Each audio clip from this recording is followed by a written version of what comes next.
Assalamualaikum warahmatullahi wabarakatuh.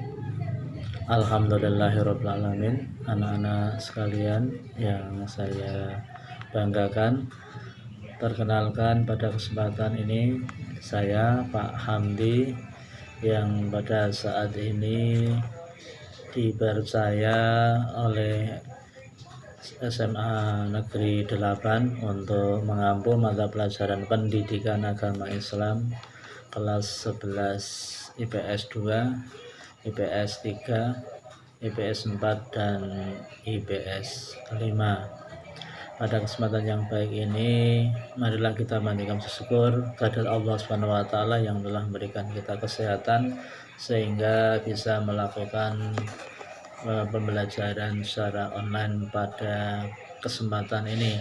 Untuk itu marilah kita buka dengan bacaan basmalah bersama. Bismillahirrahmanirrahim. Anak-anak, pada materi pembelajaran PAI nanti sudah tercantum di dalam buku paket maupun di LKS.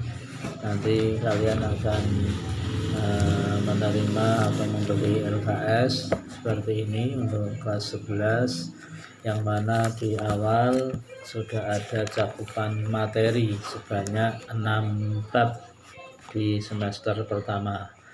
Ya, pada bab yang pertama kita akan belajar tentang Al-Quran dan hadis, tentang taat pada aturan, kompetisi dalam kebaikan, dan etos kerja.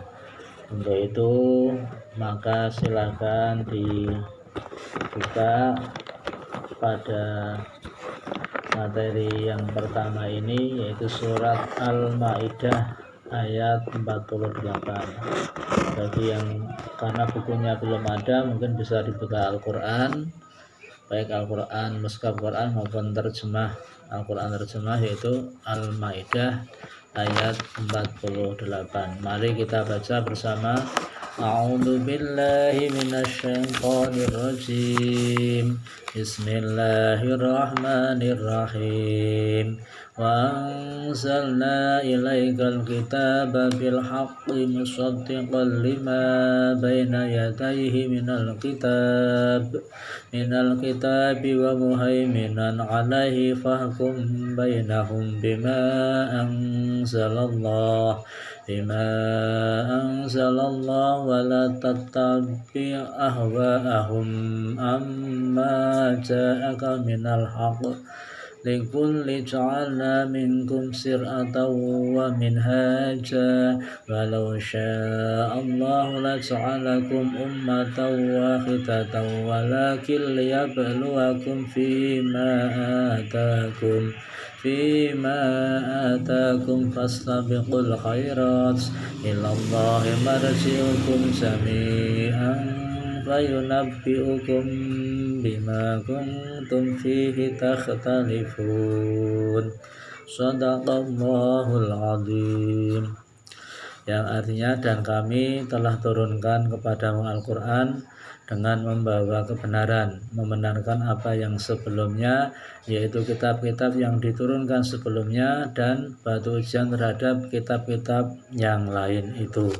Maka putuskanlah perkara mereka menurut apa yang Allah turunkan. Ya, kemudian ayat ini agak panjang artinya, dan di akhir ada kalimat fastabiqul khairat, maka berlomba-lombalah berbuat kebajikan. Nah, ini yang perlu digarisbawahi atau dikasih stabilo, fastabiqul khairat, maka berlomba-lombalah dalam berbuat kebajikan.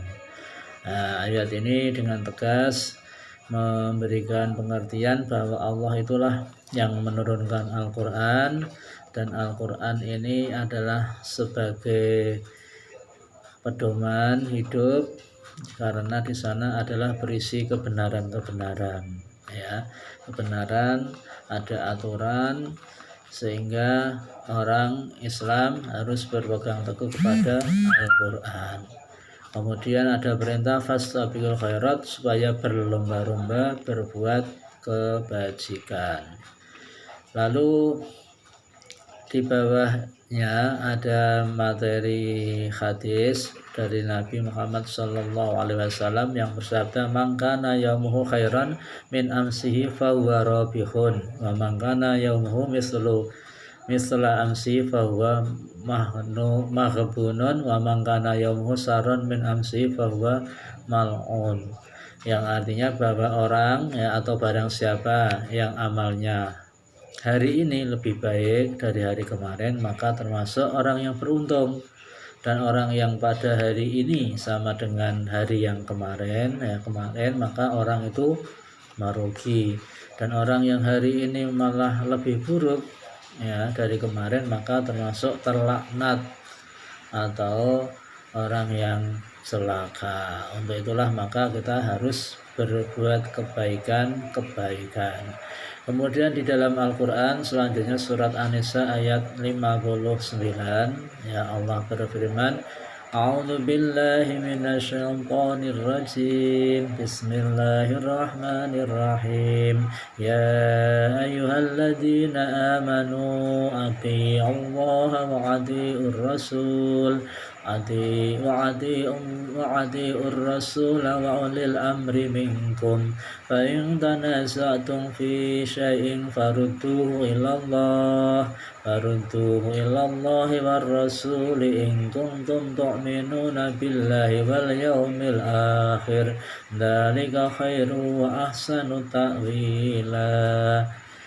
Ayat ini di awal memberikan penjelasan kepada orang yang beriman agar apa? Ati'ullaha wa ati'ur rasul wa ulil amri minkum. Jadi orang yang beriman itu adalah orang yang satu taat kepada Allah, yang kedua dia taat kepada Rasul, dan yang ketiga adalah taat kepada ulil amri atau orang-orang yang dipercaya memimpin atau bisa dikatakan ulil amri itu pemimpin di antara kamu. Ayat inilah yang memberikan pengertian kepada kita sekali lagi untuk taat kepada Allah, taat kepada Rasul, taat kepada ulil amri. Mengapa? Karena ini sudah menjadi aturan Allah. Jadi taat kepada Allah dengan cara sholat, berpuasa, ibadah, zakat, haji dan seterusnya, taat pada Rasul menjalankan sunnah-sunnah Rasul, taat pada ulil amri yaitu apa yang sudah ditetapkan oleh pemerintah contohnya kita naik kendaraan bermotor harus pakai helm dan harus menggunakan perlengkapan yang lainnya Ini adalah taat kepada Rasul, termasuk pada ulil amri termasuk pada saat ini adanya wabah corona, kita juga taat kepada ulil amri atau pemimpin dengan cara memakai masker, sering mencuci tangan, menggunakan sabun dan sebagainya, karena taat kita kepada ulil amri atau pemimpin di antara kita. Sementara ini dulu, semoga bermanfaat. Mari kita baca hamdalah bersama. Alhamdulillahirabbil alamin. Wassalamualaikum warahmatullahi wabarakatuh.